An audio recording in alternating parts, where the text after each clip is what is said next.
Janrovic A. Borbe presenting my final performance task in calculus. So, before we start, this is my topic. First, let's talk about the scalar product of the two vectors. Ito yung previous topic sa libro. So, mas naunang topic sa libro.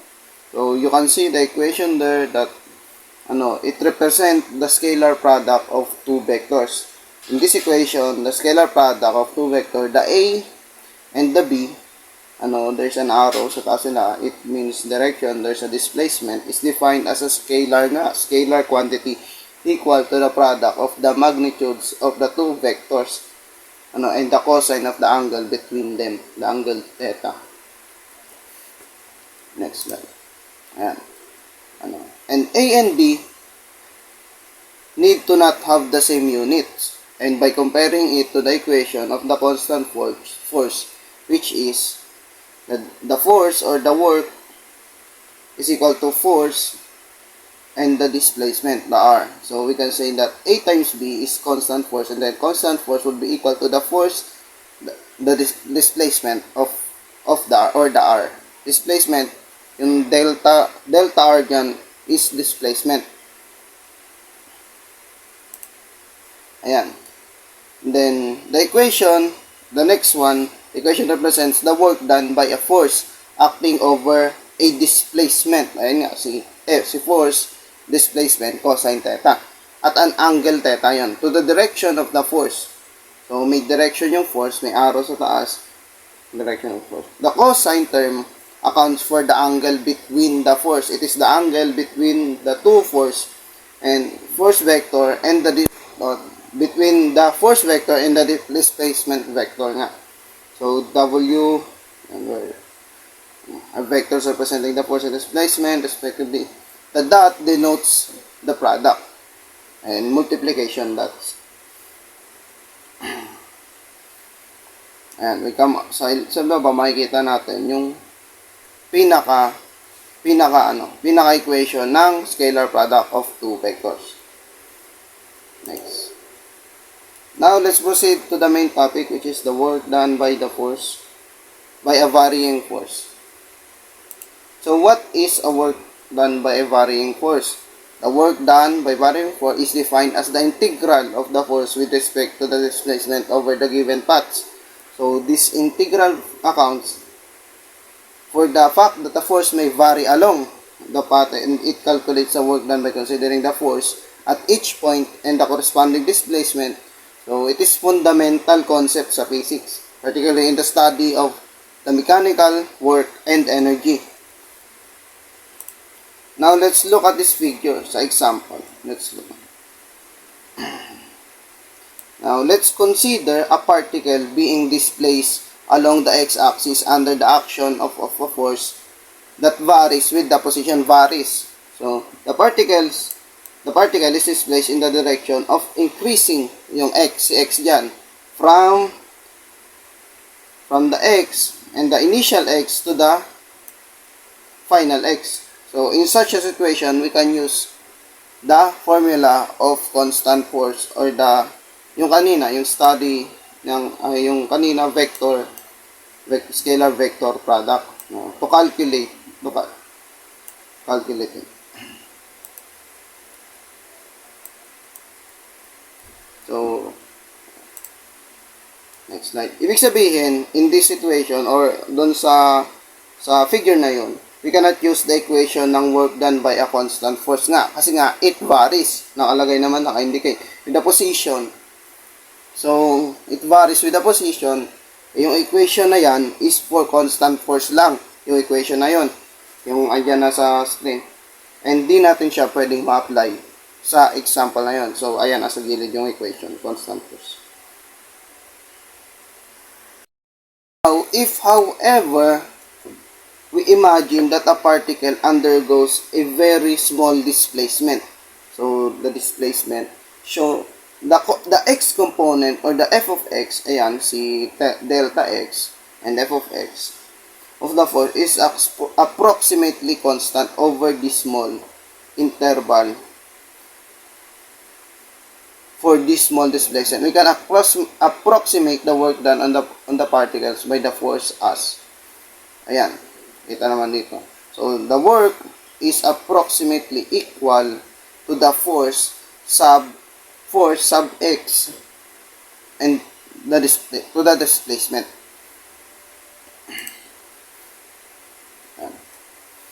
Now, if we imagine na the f of x versus the x curve, yung x curve dyan, divided into a large number of such intervals, the total work done for the displacement from the initial x to the final x is approximately equal to the sum, ayan o, may summation dyan, to the sum of a large number of such terms. Now, ayan yung equation, that's the equation we've come up with.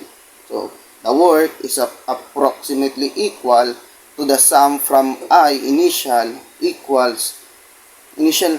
to the F of the force multiplied by the displacement. Si delta X displacement. The W represent the works, ayan. And the summation, if denotes the summation initial index, tsaka final index, final X. And F sub X is the force at each increment step, while the delta X is the displacement.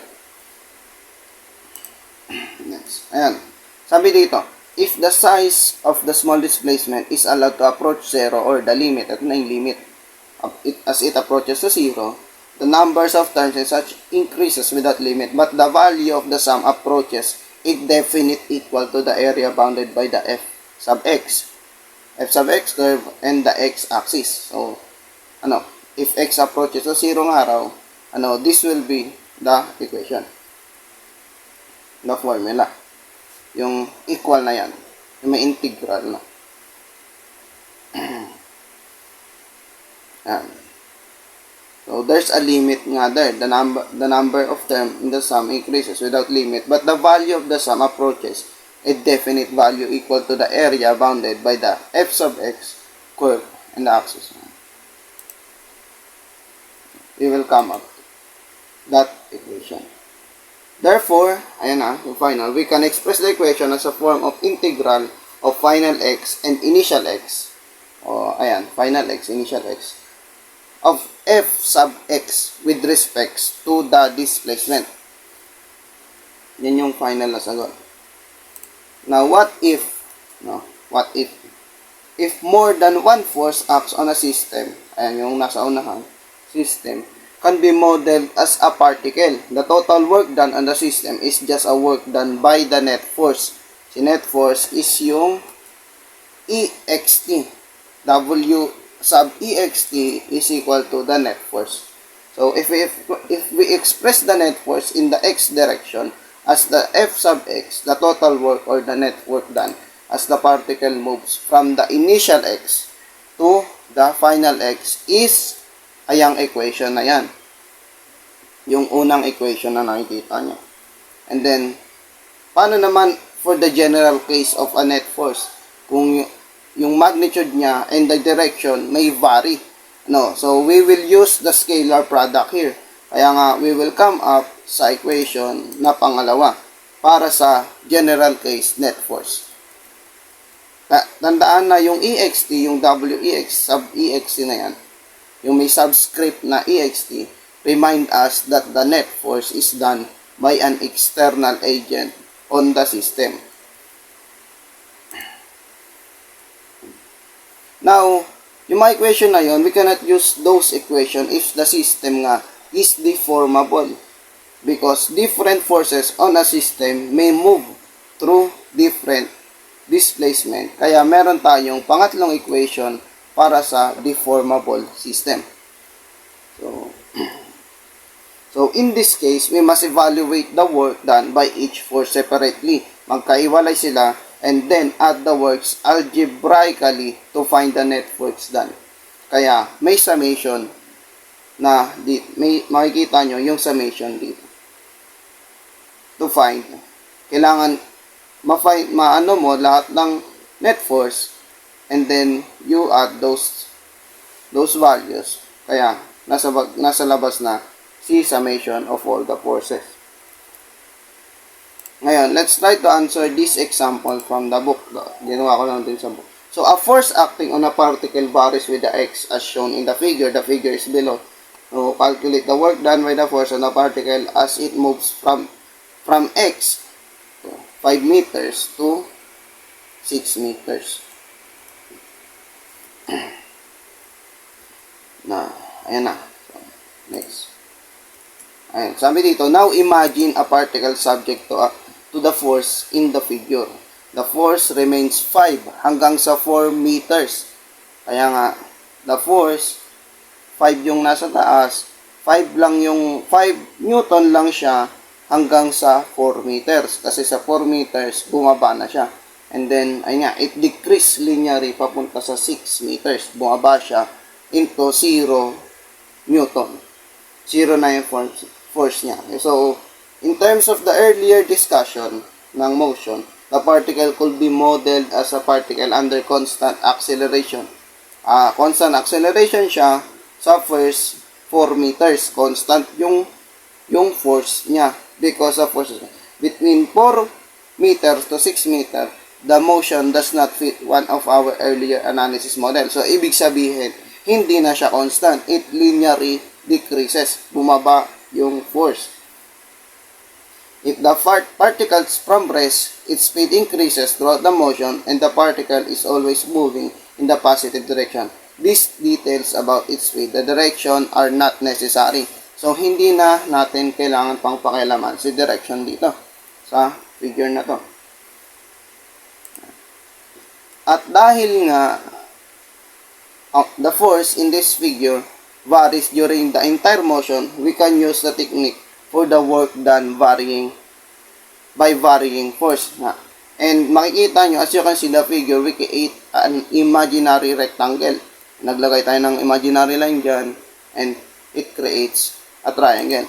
So, we can say that from point A to point B nga is a rectangle. And we can use the area of a rectangle which is base times height. The formula for the area of rectangle is base times height. So, we can use that equation to find the force acting on the rectangle. So, the area will be the work of point A to point B. Si point A to point B would be equal to 5 Newton as the base times the 4 meter as height. And the answer would be 20 joules or the force is 20 joules. Now, next, let's evaluate naman the area of the triangle. Let's use the area of a triangle here. Kasi nga, it forms a right triangle. Diba? Nahiwalay si B to C.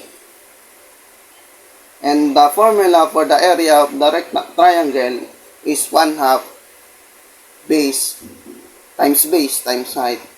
Now, let's substitute the values. So, ito yung from point B to point C. Para sa base, we have 5 Newton and the height is 2 meters. So, the answer would be 5 joules times lang. Ay, hindi. 5 joules. So, 5 times 2, 10 times 1/2 is equal to 5 joules. Now, we both have the value, all the value. So, we now have all the value. All we have to do is add both work done from point A to point B and point B to point C. So, the work done by the force of the particle is equals to 25 joules. Ayan na yung final answer sa example natin. So, yun lang.